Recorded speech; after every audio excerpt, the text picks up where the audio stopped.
Blessed Homes Renovation. I'm Corey. This is Megan. This is Taking the Mystery Out of Renovations. We are in our floor series, and we are going to start with hardwood flooring. This stuff is awesome, built to last forever.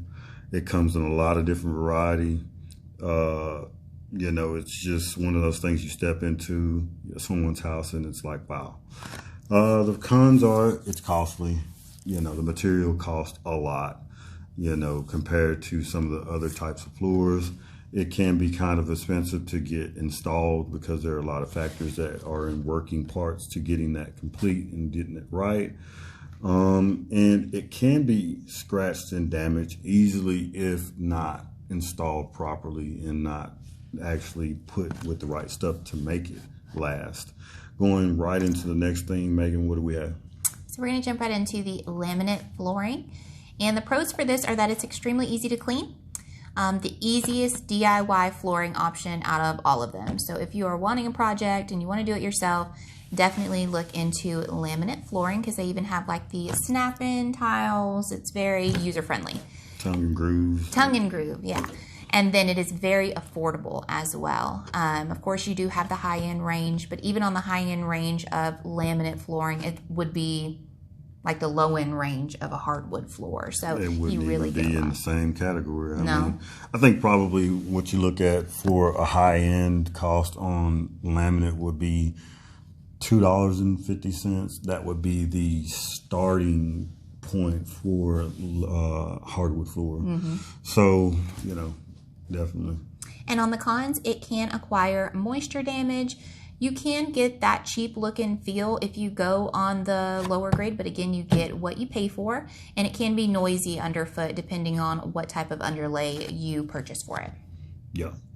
Don't skip on the underlayment. Go about midways on that and about on midways on the price for the laminate, and you'll be just fine. Mm-hmm. We're going right into the tile flooring on this stuff, man. Tile flooring, I think, it's your own preference, but for me, I would have it in a bathroom and in the kitchen because of the water and high traffic. It is good for sealing in with water, like problems like the wet spills and stuff like that. So definitely those would be my spots. The pros are it's very durable, impervious to water, and it has a lot of different variety and style that you can get it in. Cons are if you don't really know much about laying floor, that it can be difficult to put in, especially like in bathrooms that have tight spots.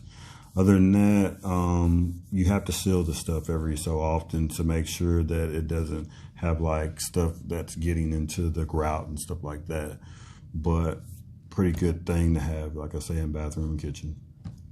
Now jumping right over to the epoxy flooring, this is one of my favorites. I know a lot of people think of garage floors, they think of epoxy floors, but you can do it throughout your entire house.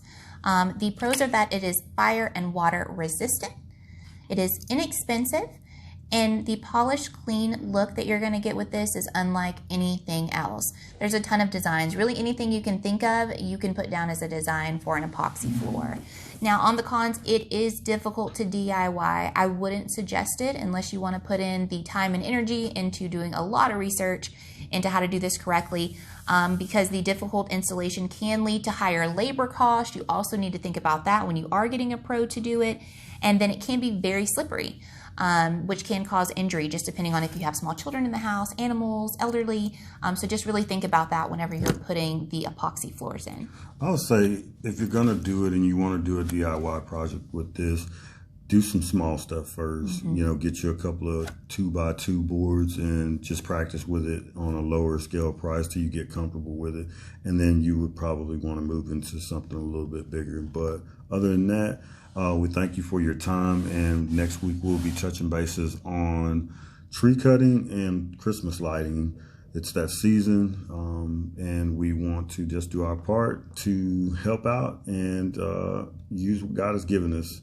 But y'all be blessed.